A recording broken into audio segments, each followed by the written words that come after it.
দুনিয়াতে যত অদ্ভুত অদ্ভুত প্রশ্ন সব আপনি মুসা আলাহিস সাল্লামের মাথা থেকে পাবেন। বিভিন্ন বিষয়ে আল্লাহরে প্রশ্ন করতেন। সাইয়েদনা মুসা আলাহিস সাল্লাম আল্লাহরে বললেন, আল্লাহ আপনি আমার এমন একটা জিকির শিখাইয়া দেন যে জিকিরটার শব্দ আপনি আর আমি ছাড়া কেউ জানবে না।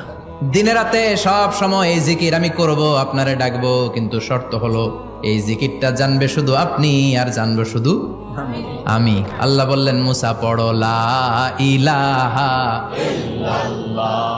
মুসা আলাইহিস সালাম কয়, মাবুদ এটা তো জাতীয় জিকির, সবাই জানে। আমি তো চাইছি এক্সেলেন্ট একটা জিকির, কারো কাছে নাই, শুধু আমি জানবো আর আমি পড়বো।